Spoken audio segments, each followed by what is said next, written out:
Hey, sis. Happy Saturday. I know. Welcome to a new week. I know that's right. On today's episode of She Blaze, we are still talking about politics. The MORE Act has been delayed, and we're learning about cannabis buying power on the Hill. Is it working? Well, the inquiring minds want to know, but of course, I know we're going to bring the tea and the numbers. So you better get your pads out. But let's kick things off first with the high of the week. I'm so excited because I'm back on the West Coast, and you know what that means: cannabis cocktails. Ooh, ooh. So my high of the week is a Princess Haze cross with Blue Dream. This is what I call my working cannabis cocktail, especially when I want to do creative strategic work, right? Princess Haze is a sativa dominant hybrid, and more or less it is very like get your focus real quick. While everybody knows the classic Blue Dream is that hybrid that has a little bit of a sativa leaning, but it definitely kicks you into sort of a creative focus and allows you to really expand your thoughts beyond sort of the box that sometimes we keep ourselves in. So that is my high of the week. And I just, the best part about being on the West Coast is good flower. So okay, I am just a little bit jelly because you know your terpene profile. I guess half the time because the nose knows, but we don't really know, you know. So I definitely wish I could, smoke one for me, blow a little smoke in the camera for a sis. And as you blow the smoke in the camera, mine is a little different. My high of the week, I'm trying to remove some of the cannabis odor, honey, because in the South, they don't need to smell none. So I am using Cannabolish. It is a cannabis removing spray, odor removing. It is wonderful. I love it. Now, this is a oil-based, plant oils-based spray. So it definitely deodorizes and removes the smell. It doesn't mask it. So that's really important because, if you're renting a car or Airbnb, honey, they don't need to know what you're smoking. Now, that's facts. I know that's right. Now, it comes in a 2-ounce spray, which is perfect for on-the-go traveling. You can still get on the flights with this. It's retailed at $4.99. And then there is a 7-ounce spray, which I had somewhere close to me, but we don't know. Oh, there it is behind the thing. Oops. All right. This is our 8-ounce spray. And what I like to do is I like to refill my travel size with my 8-ounce and get it to go. I feel like a true trainee of Aunt Latifah Shah, right? Absolutely. Okay. Learned and trained by the best, baby. And it's wonderful because you can also spray it on your clothes and not worry about getting stains. And with the wintergreen scent, it also does not take away from your fragrance that you're already wearing. It goes away in 10 minutes, the scent. So they also have a candle. I'm not gonna lie, I have not used the candle because I be lighting candles to manifest stuff. So I don't know what I'm manifesting with this candle, but it's definitely perfect for in the house and if you're having a smoking sesh. Yes, I'm sure it sets the ambiance right real good. I love Cannabis. I've tried it, and I am one of those fans of just nobody got to know what's going on with me. It goes right along with my odor-proof bag. It's the truth in terms of travel, because sometimes the difference between your own freedom and incarceration can literally be the smell. So I'm excited. Thank you for sharing that with us. And the prices, I mean, $4.99. That's pretty good. Oh, yes. It's quite affordable. And they come in different bundles and stuff. So if you want a small one and a big one, then you could mix and match. I like it. Okay. Well, definitely always finding a little tea for us. I'm excited. Are you ready to jump into these hot topics? Because, of course, they're hot. They're hot. Okay, they are burning at the lip. Thank you guys for joining us. And we are into our first hot topic of today's episode, which is really dope because we've been talking about this literally since we got into the cannabis industry years ago at this point, literally. And so a new study from the Anderson Economic Group revealed what we've been saying. Ultimately, adult use legalization is not a quick fix or a revenue driver for your state. It takes time to open a market. And this study proves what we're saying. Yeah, I mean, this is sort of like one of them I'm not trying to be silly here, because obviously I run an adult use and medical market, but this is the problem that we've been saying since I don't know, 2016, 2017. The reality is that the medical market is important because cannabis is medicine first and always, but the adult use market can do so much better if we were actually understanding the science behind cannabis. If we weren't trying to rush to legalization thinking we're going to fix some deficit or some issue. I also think it sets us up on the social justice side for still, really just kind of reestablishing or further expanding the gap, the wealth gap between, Black folks and white folks. And it doesn't help resolve all of the drama, all of the trauma that's happened while cannabis was prohibited. So it's like, take your time and build an industry that's actually going to last and that's actually going to grow and thrive and survive and is equitable and actually just. But, that's not really the history of our country. So in some ways, I'm not really that surprised that we're all getting to it to try to get to the money. Yes, you could go after the bag, but you got to be a lot smarter, if you ask me. And if we did it with science in mind, I think we would be a lot further ahead than we are right now. Absolutely. And they break down the states based on how long it took for the market to open. Now, Illinois, which literally just came online, I mean, they just passed it, just came online, only took 7 months. Before that, it was Nevada. That only took 8 months. Now, what do those two have in common?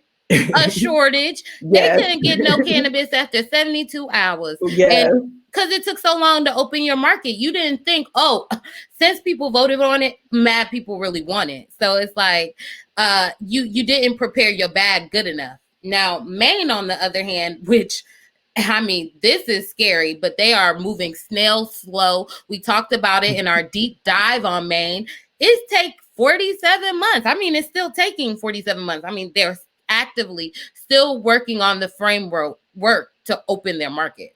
Yeah, you're, as always, bringing the receipts. The states that decided that they were going to try to circumvent the process of building something that could really be foundationally strong have suffered. Part of the problem is, again, people don't know the science of cannabis. So in this case, I'm not even talking about it as a medicine or a medicinal option. I'm talking about it agriculturally. At the end of the day, if you don't understand the harvest cycle, you're going to struggle to understand how your market is actually coming to play. Because keep in mind, this isn't federally legal. So if you are running out, you can't in Illinois decide you're going to borrow some from Michigan or you're going to borrow some from a nearby state. You can't do that. Whereas in other industries where we might not be able to have it or source it, we definitely are able to look to states or interstate relationships to make sure that we still able to service the folks that are living within. This is the real Rubik's Cube problem of the cannabis industry.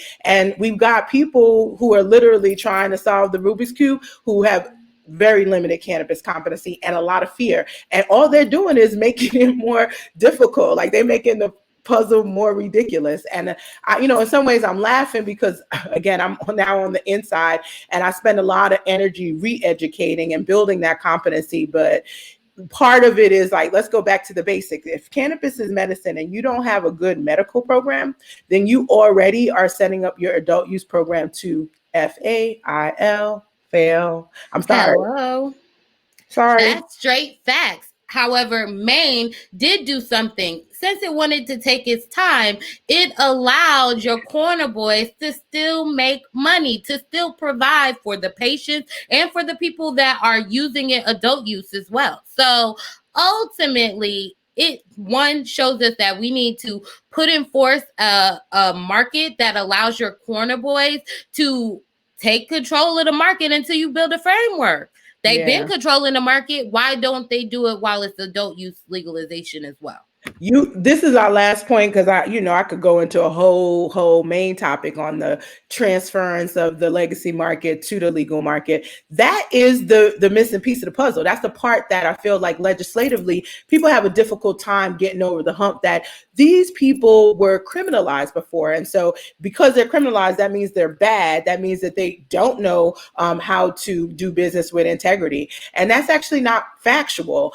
In fact, most of the legacy market persists because of the integrity of the system, because of the diversity of the system. You trust your plug. That's the key thing. I don't trust the dispensary. And so if you figure out how to get the plug into the legal market, and you do so in maybe a gray way, in the same way Maine has, with some clear guidelines, because let's be honest, the DMV kind of jacked that up too, with some clear guidelines so that it isn't still criminalized, you do allow that industry to float in a different way. It like starts to rise from the legacy market. Once people who are legacy move into the legal market, they bring their consumers with them, and they also bring their knowledge, their understanding that is missing from the regulatory leaders 9 times out of 10. Absolutely. I'm the 1 time out of 10, by the way. Okay. Well, let's move on to our second hot topic, because it's all about the tea, honey. And I love to throw me some good shade while I'm live on Facebook. So Missouri, as we know, Missouri is a medical marijuana state. And currently their governor is doing some shady things. Allegedly. So allegedly, because there was a memo that was over 70-something pages. Okay, that was a group project for somebody to tell you what's happening in the medical marijuana program. So allegedly, they're saying that there are conflicts of interest when applications and licensing for the medical marijuana program. They're saying that ultimately the governor had the ability to influence the state's medical marijuana program, mainly through how the applications were scored and reported. Now, if you know anything about government, the governor is not supposed to do that. The governor is supposed to sign and keep it moving, veto and keep it moving. It is up to the lawmakers and the legislators and different committees to build the framework around the medical marijuana program. Right. Now, they're saying allegedly that the director did not disclose the connections he had with individuals that were applying for licenses in Missouri. Okay, well, this is sort of, we've seen this before. I hate to say it. This happens when you have a market that is fixed, right? Or not fixed in the you fix the game sense, but fixed in there's a cap on the number of licenses. It is not an open market. We don't allow everybody to have the opportunity. We are limiting it. And when you're limiting it, that's when people start throwing bows. That's when people start deciding, hey, I'm going to do whatever I need to do to get my leg in. And it can be at the expense of another individual. It can be at the expense of integrity. And in this case, this seems a little shady, allegedly. And I'm very curious about this 70+ page memo, child. That's a Princeton University thesis. I think my thesis was 79 pages. Like, it is a group project indeed. And they done wrote a book about everything that he has done wrong, potentially, allegedly. So I'm curious about what he has as an excuse, but this is part of the problem, that we don't need the market to be closed to this way. We don't need to create artificial competition. The market will do well. It will thrive if you allow it to be open. Around the same time Missouri came online, guess who else came online? Oklahoma. And so when I look at these mature markets versus the younger markets, in the medical sense only, Missouri and Oklahoma, I look at as kind of pups of the same litter. They were born around the same time. But meanwhile, Oklahoma is actually thriving. We haven't heard this level of potential corruption. Why? Because everybody can get a medical marijuana card without issue. Everybody can get a license. Over 2,000 dispensaries in the state. They've captured 10% of the entire state in the program. Meanwhile, Missouri is dealing with drama. And now you have licensed people who applied for licenses wanting to sue, right? They want investigation. And we've seen on the East Coast that slows down the market. And who loses? Not just the businesses, but the patients too. So I just think, once again, even whether you're talking about a medical program, kind of connected to our hot topic number one, we need to really slow our roll and make sure that we're very clear in defining why the market has to be limited. If you can't explain to me, and I'll take that debate any day as an economist, explain to me why we got to have a capped market, please. I have no idea, but I will say that the governor had a unique opportunity to weigh in on the scoring of regulations, application licenses. And you're right, people are very, very mad at this. In fact, they are willing to spend over $1 million to sue them, to be like, something was wrong here. Yes.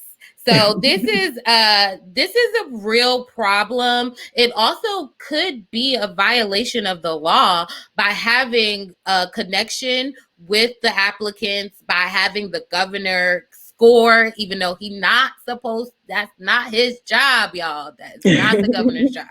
Yeah. So ultimately, I can't wait to see this memo too, because it's going to go public. And when it does, honey, I'm going to give me a cup of coffee and a highlighter and read through that sucker, because I'm curious. You said coffee and a highlighter. You need a couple days too. Make sure you take a bathroom break as well. But I'm sure it's going to be filled with so much tea that it literally, with maybe 2 episodes, I don't know. But no, I'm excited to learn a little bit more. Excited mostly because when we reveal what happens behind closed doors, we start to reveal where government has some of the cracks. And even though I'm now a government official, I still absolutely need to have an openness with the community and the constituents in which you serve. And we have too much of this happening in the cannabis industry. And, you know, in many ways, I think part of it is because state by state, they're getting to decide. And so I'm definitely looking forward, but not too quickly, to moving into a federal framework that doesn't allow some of these ridiculousness by state.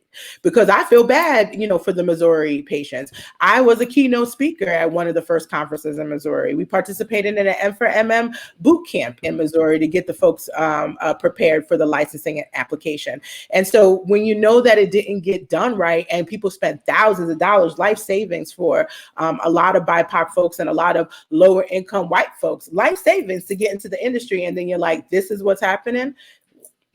I mean, it does make you angry, and right. There isn't much that you could say, you know. And, right. And in some ways, I'm glad that we're kind of revealing it. We're spilling the tea. It's about time, and yeah, y'all got to stay tuned because we'll definitely cover this in a later episode in more depth. Okay, and shout out to the M for MM chapter out there because they are making some major moves. Absolutely. Okay, and so our third hot topic, which everyone's waiting on. I mean, we already getting comments about it, and it's like, okay, well, let's get to it. The MORE Act has been delayed. Now, you know, in the cannabis industry, we love to give praise. We love to jump for joy whenever something looks like it's moving forward and we're getting progress, and they tricked us. Now, I remember when they announced that they were going to vote on the MORE Act on September 21st. And I was like, I don't know if I want to make it a hot topic. It doesn't feel real. It feels like we're just celebrating BS. And you're like, no, it's important. So we did it. And now they tricked us because they delayed it. Okay. They weren't about their seats. They weren't about re-election.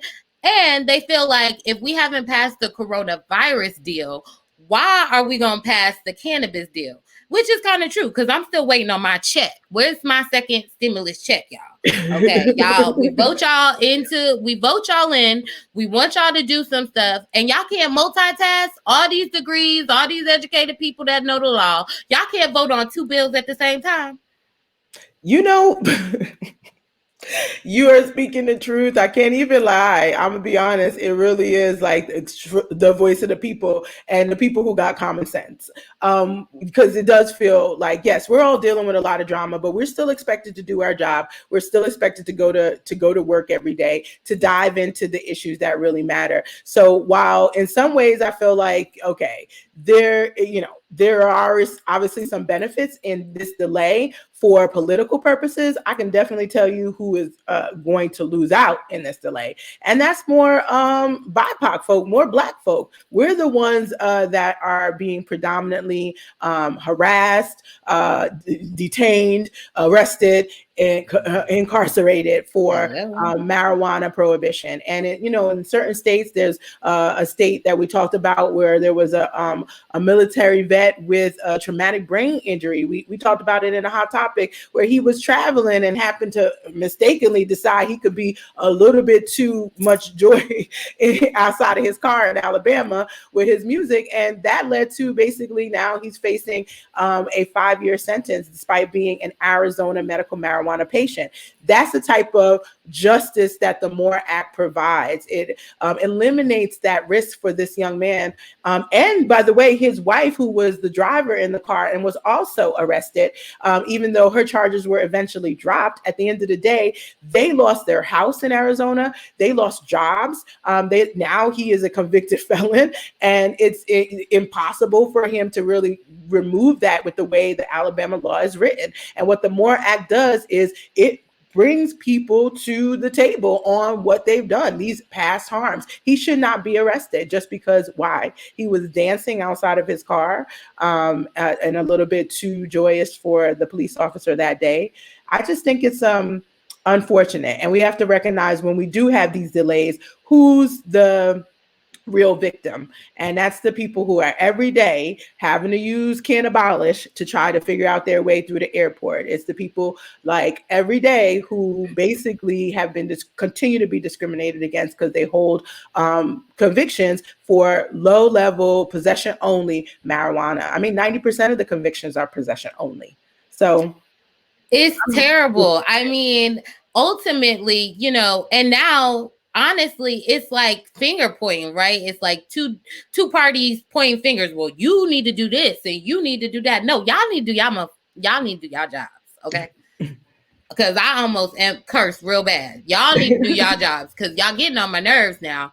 Because honestly, as we get into our main topic, we know that cannabis is a real industry. We know that the people want cannabis. Yeah. We know that we putting our money where our mouth is. Not a lot of money because y'all keep blocking our money. Y'all didn't pass the Safe Banking Act. Right. So I am done. I'm done. Well, we'll keep everybody posted, of course, on the MORE Act. I will use this opportunity just to quickly plug something that I'm very excited to be launching and be a part of. But, we were and we will continue to visibly and publicly support the MORE Act. But being one of the few cannabis regulators of color, I'm excited to launch with lot of other powerful cannabis regulators of color, a Cannabis Regulators of Color Coalition, or CRCC. I will provide more information in our upcoming episodes, but this is the reason why we absolutely need to have coalitions, because we need to have the people who are actually in these roles overseeing industries come to the table and say, here's what's happening within our industries, even within the legacy markets, within our territories, if you will, and here's how the MORE Act can support it. And I'm just excited to work with such an amazing and dope group of regulators, primarily women, which I think is even more badass. So more to come. Cannabis Regulators of Color Coalition, CRCC, look out for it. I can't wait to have some of those folks on as for She Blaze. Yes, and She Blaze got a lot of big things coming. And so let's get into this main topic, because your girl was going off about the MORE Act, and you about to see why. So our main topic is about the cannabis buying power on the Hill. So as you know, we are a capitalist country. Everyone want to put your money where your mouth is kind of thing. And so to even get anywhere in Congress, we have to pay for it ultimately. And so I wanted to talk about lobbying on the Hill. And let's kind of just get a basic understanding of how much it costs to lobby on the Hill. So the minimum amount to have a lobby firm take you on as a client is $15,000. And it could go even higher to $50,000. So if you have that a month, $15,000 a month, that's the minimum you will get to get them to send some phone calls or email some people or take them out for a drink after work. Because that's clearly what they're doing, because they're not working. So for real. And cannabis lobbying happens at all levels, with even lobbying firms, federal, state, and local. But federal is really important, because if the federal does not change some of its things, we are not going to see much traction on the state level. Now, I use this website, which, I mean, honestly, if you are trying to understand what's happening in government, is really important. OpenSecrets.org. I mean, total game changer, you guys. They let you know any and everything about the government, not just cannabis. If you want to look up pharmacists, if you want to look up guns, anything, they will tell you how much and who is spending on the Hill. Mm-hmm. So, I mean, I know this is really important, but cannabis has spent about $2 million so far in 2020, you guys. 15 clients and 74 lobbyists actively working on moving cannabis forward federally. Now, it is pretty on track for 2019, which they spent over $5 million with 17 clients and 90 employees.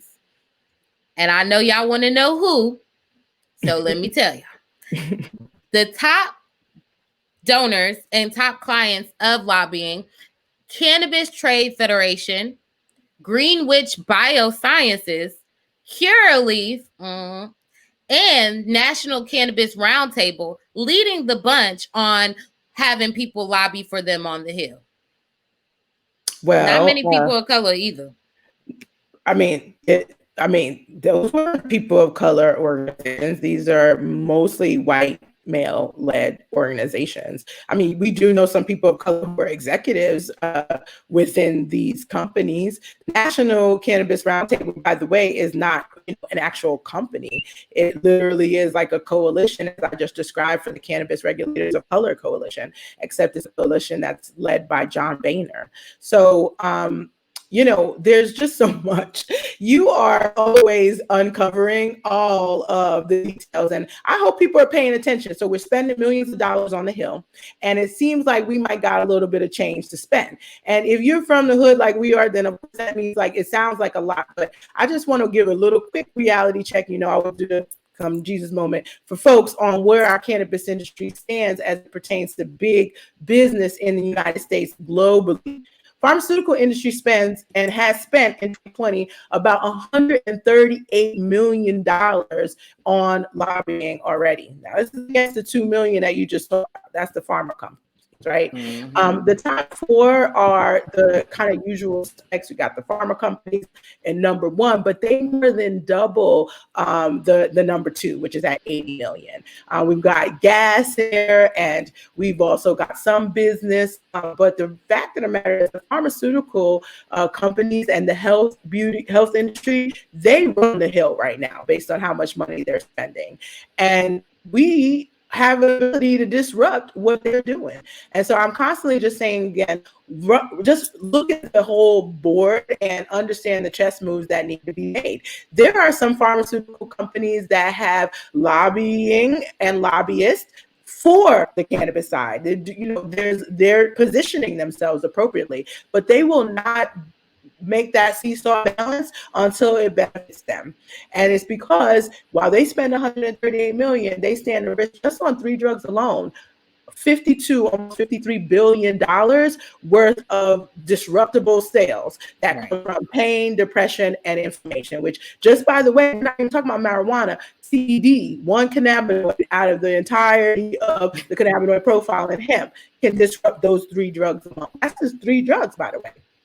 So to me, I just think it's important for us to understand why the pharmaceutical industry, if you're trying to protect your bag, why you will never give up your position on cannabis legalization until you wiggled your way into a position of power on cannabis legalization. So look a little bit further even into those firms that have done some lobbying, right?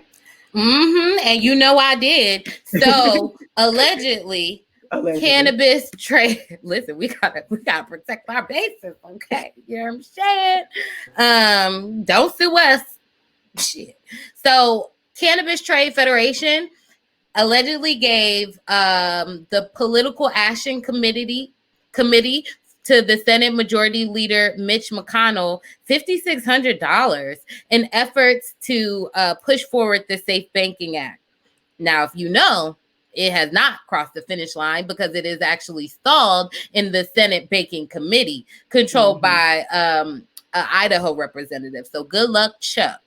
Now, he's been the majority leader since 2015. He is 78 years old. He's been a political powerhouse. After reading about him, it's a little scary. So, do some fact checking. Greenwich, which is actually linked to GW Pharma. Now, if you know anything about GW Pharma, we talk about them all the time. They are the only FDA approved epilepsy drug on the market now with CBD. Now, they have lobbied yes to the FDA. So outside of their clinical trials that they have to pay for, they also have given money to push forward on the FDA to get approved. So it is a double-edged sword here. As you're putting money, we're thinking it's a lot of money, enough money. Sometimes it's working and sometimes it's not. Yeah, well, let's be real. $5,600 to Mitch McConnell is like giving bro $5, maybe 50 cents, depending on if you really understand the length of his 78 years and the type of career that he's had. He's been very instrumental in Kentucky. And that's the other thing. He don't have a reason to even be pushed to support cannabis, because guess what? The cannabis type that he supports already has surpassed these challenges that marijuana is still up against. Safe Banking Act is a protectionary measure for marijuana companies primarily. And Mitch McConnell is the senator for the hemp capital of the country, Kentucky. And University of Kentucky is the university that has received the most federal grants as it pertains to hemp research. And he was the real instrument behind pushing the Agricultural Improvement Act of 2018, or the Farming Act of 2018, that made hemp federally legal. So, he's kind of, I would look even deeper and to see who's been given to his campaigns or, and like from the hemp side of things, because those, I believe, would probably be a lot more than 5,600. But then there's also these various caps. That's when political action committees start to come into play. A lot of people don't know what a PAC is or a political action committee. That's ultimately why we have to do our Get Your Civic Life training for folks, because this is part of the challenge. We don't know what people are talking about. But the political action committee is really in the US, by the way. It's an organization that raises privately, right, money that influences elections and legislation. And to be honest, some of the younger millennials and Gen Z, you're aware of it because AOC talked about not running with a PAC that backed her. So did Elizabeth Warren. But ultimately, some time down the road, both of them have had to kind of tweak that position, because if you want to play with the big boys, you want to run after Mitch McConnell, you're going to have a little bit more engine in your tank than maybe a little bit of grassroots. So it's one of those double-edged swords for real, because you got to get in the mud to roll around and participate. That means putting a little bit more skin in the game, but there's only a limited group of people that can put skin in the game. Curaleaf is the largest cannabis company in the world. Of course, they're on that list, but they're still putting in very little compared to the smallest pharmaceutical company in the world. True. Well, maybe if they gave us a little bit more access to our coin, we could give them more money. But that's the problem with this capitalist society, is that, we got to pay to play. You serve us. How do people that serve us, now, come on now, we African American, so we know what it's like to serve, okay? So how people that serve us, we got to pay them to serve us and pay them a lot of money. That's not really how we're supposed to do it. So that's so true. At what point do people just do their job and do their job because they love it, not because they're trying to get a whole bunch of money? You don't make a lot of money in politics. So how are all these people so rich? Well, that's a whole nother hot topic / main topic / whole episode. I mean, the fact of the matter is that you don't make a lot of money in politics, but you do have a lot of power and you have a lot of influence. And we've had a history in our country of power and influence being abused and wielded for the purpose of making one group more dominant than another. And you can talk about that across race, across gender.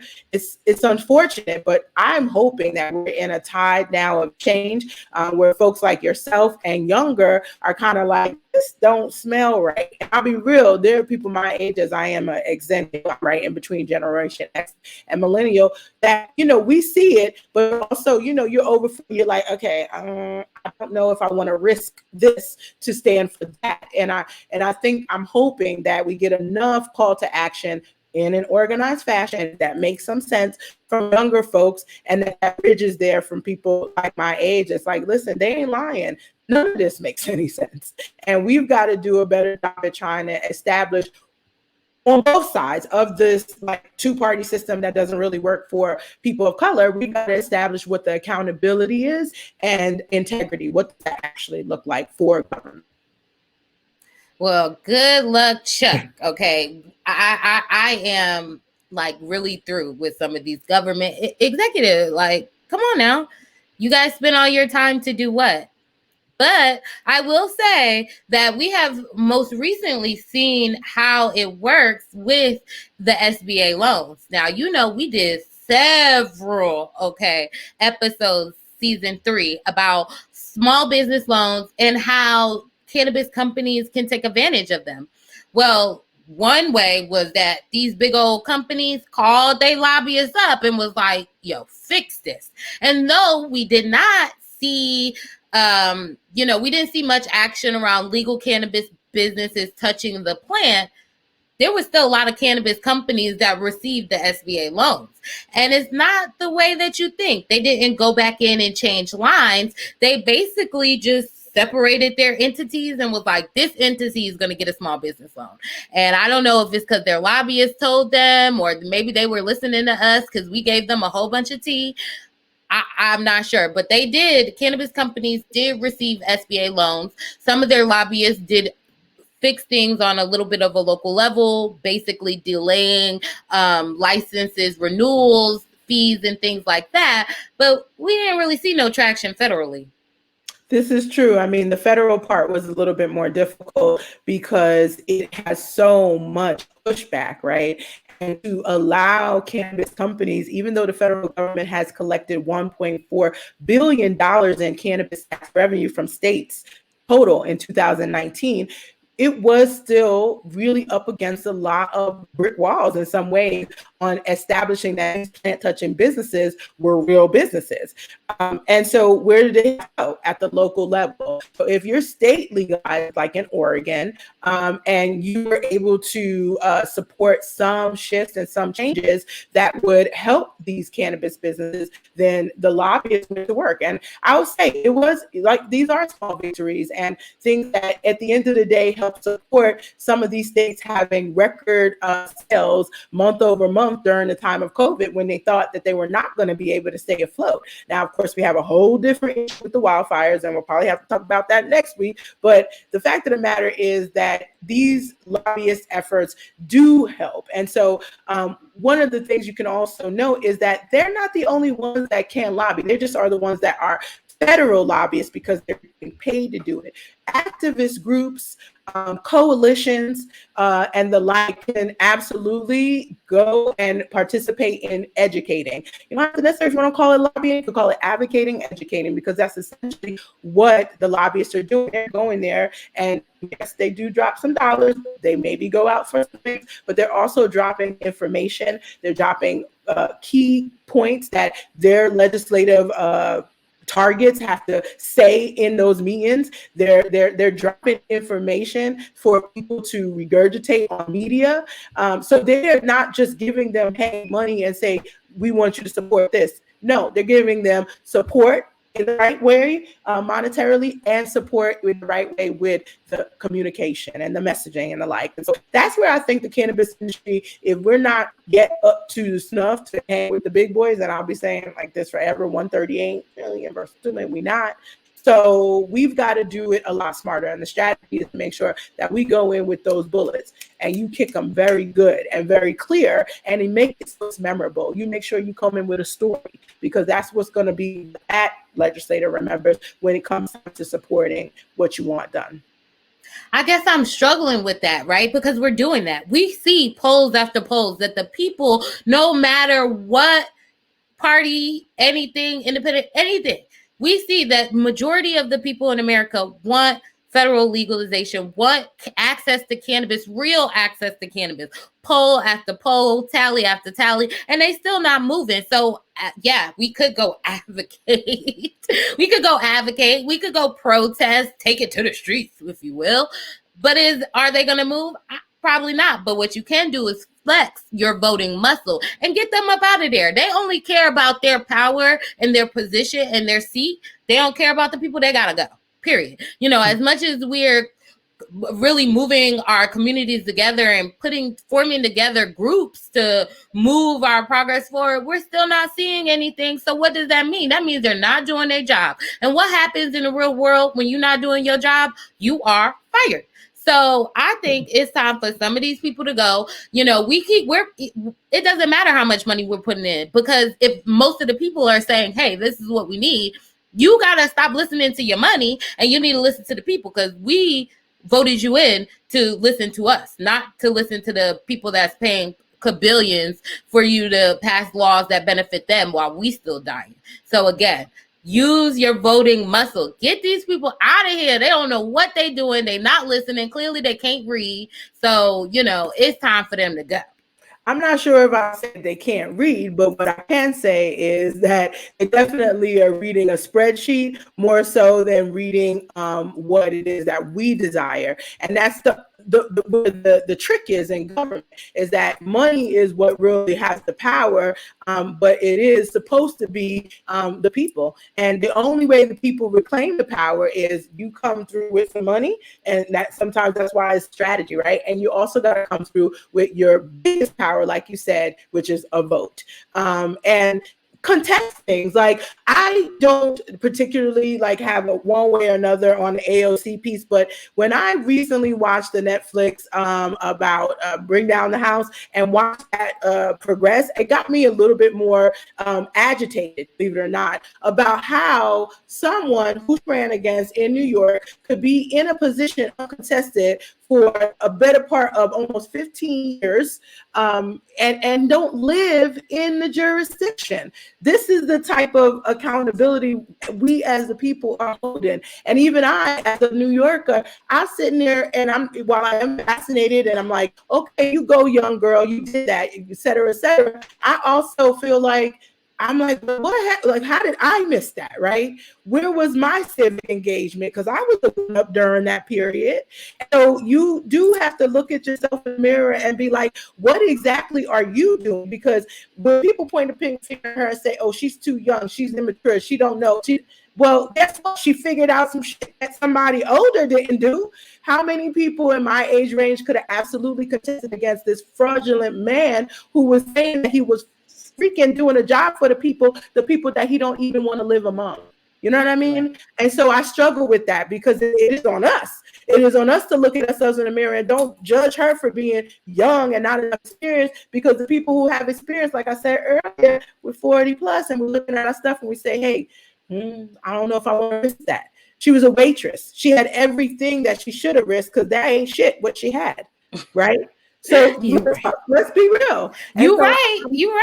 I'm struggling with even some of the older folks who question the power and voice of young people, and you know how brazen you are. But I say bring it. And what we got to do is back you up with the appropriate infrastructure, understanding of this check match that we're on, so it doesn't become like a crazy scenario. But you can support people with some sort of foundational support, so people feel like they have a home and some elder experience to guide, not judge, because we have to look at ourselves. We let that man stay in place for 15 years. Yes, y'all did. And it's actually called knocking down the house.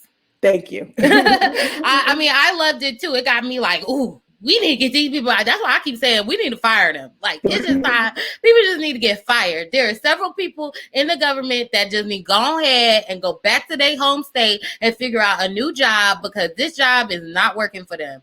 And if your job is based on how much money you collected for a law to pass, then baby, you need to go home. So on to our, back to our main topic, which is really about the cannabis buying power on the Hill. What are some of the pros and cons? And really, the pros for me is that, I feel like this has given us, the cannabis industry, a little bit more oomph. You know, people can actually take us serious as a real industry. If all these industries are spending money just to get laws passed or regulations move faster through different departments and administrations, then obviously if cannabis has a little bit of coin and we throw into it, we a real industry too. Mm-hmm. Mm-hmm. That's all facts. I can't disagree about those pros. I think the other is obviously the fact that we get into rooms that maybe we wouldn't otherwise be getting into. You know what I mean? And that's the fact of the matter. That's where lobbyists really play. We get into dynamic relationships and partnerships and strategic partnerships that otherwise we wouldn't necessarily be able to do that. As I try to build cannabis campuses and the like, I know that a lot of that were, lobbyist efforts to ensure that we're getting local partnership in the way you want to do from a ground up. Necessary. Absolutely. And I just wanted to talk about what Chanel is saying. Like, there are some people aren't going to assist. Most people like the idea of adult use cannabis, but they don't really have a real understanding of what cannabis as well as hemp can do to like further our industries outside of, smoking and being a patient. And so I would say just keep holding on, girl. Keep educating yourself, keep holding on, because you will break through. Trust, we have been in the industry for many, many years. And there are a lot of times Dasheeda don't be wanting to give up, but I be like ready to throw in the towel, baby. And we just keep holding on and the signs come. So just keep doing what you're doing. You guys are right. We have to do it with the community, but we got to educate our community. We got to bring our community forward and really let them know that these people, we're spending the little bit of money we can get because they didn't pass our safe banking. So we spending the little money we got to move forward and they're not listening. So we got to come at a community level. And if they're not listening, once all the communities are formed together, then guess what? They got to go home. They got to get fired. Vote them out. Yes, but also want to highlight what Chanel said about self-education. You don't have to wait for the government to legalize. More often than not, our history of the United States shows that basically the people know before the government, and it is the people that forces the government to make the changes that are required. The abolitionist movement started well before the Emancipation Proclamation, okay? Sadly, hundreds of years before. So we don't know how long we're in this fight, and I thank God for digital and technology so we can participate in educating people in this self-education way. I'm also excited to be an author myself, so I definitely have to give at least a plug when you're self-educated. Go ahead and get the workbook. It's available on Amazon, Target.com, BarnesandNobles.com, How to Succeed in the Cannabis Industry. It's going to give you at least that good foundation on where you need to start mapping out your strategic plan towards success. It's really meant to make people think beyond just touching the plant. And I added a whole chapter on hemp and CBD opportunities. So it really, to me, is my contribution, because I felt like I was getting a lot of people who still don't have the competency, but they want to jump right into the business and they're not seeing the success. And I'll be honest, I have definitely, because it's under $20, been able to donate my book to a few legislators, and it's absolutely gotten them all the way right, having them texting me or calling me in the middle of the night, like, you said this on page something. Where do I find? Exactly. Yes, here's more information as well for you. So education is key. Self-education is key, and being, having a mission around this, because the lobbyists, like you say, that's the biggest con. They don't have a mission, right? They're not mission oriented like us. That's why I can't give up, because there is a mission behind the work that I'm doing. And I'm not getting paid simply because of a check and wanting to get more cash. It's about how do I improve my whole community. That's the different thing altogether. I know that's right. And you highlight a great point. Lobbyists lobby based on their clients' interests, not the interests of the people. So just because most of America wants cannabis legalization federally does not mean that's what they're lobbying for, just because they're a cannabis company. So let's get real and be real with ourselves and keep it honest. Ultimately, Yes, we are thankful to have people lobbying on the behalf of on cannabis, but you're right. We have to get on a grassroots level, on a community-based level to get some action passed. Absolutely. Well, girl, we have, of course, covered a lot. Also, shout out to Chanel for saying she got my book. I'm appreciative of all the love. And yeah, that means you already started off right in the self-education piece of it. But yeah, we got to keep this moving as always through to the next week. I can't wait to see what you come up with next, Miss Cannabis Socialite. Whoa, shoot. Well, we working on Get Your Civic Life sesh, okay, out. And we're going to be coming for a long time. So you guys prepare yourselves and get with it and get ready because we about to take y'all back to school, honey. Because it's time to learn the government. We got a lot of things that's happened. Yesterday was a surprise for us all. So we got to get some civic life together for real because, hold on, it's getting crazy. It is getting real crazy. Yes, so let the people know where they can find you. Yes, of course. You can always find me at theweedhead.com, me and our company. It's always a family affair, so I love that. And on Instagram and Twitter, you can find me at Dasheeda Dawson. And you may be watching us on the WeedHead channel on Facebook, but you can find us on the WeedHead channel as well. Absolutely. And feel free to follow and like She Blaze on Facebook and Instagram. And you can listen to us anytime on Spotify, iHeartRadio, Apple Podcasts, YouTube, we everywhere, y'all. So thank you guys for joining us. We're going to have many more episodes on getting your civic life together because it's time to get into the action. Please do. Please do. All right, sis. Well, I hope you have a fantastic week. Let's be productive. Thank you. Have a good one, too. Bye. Bye.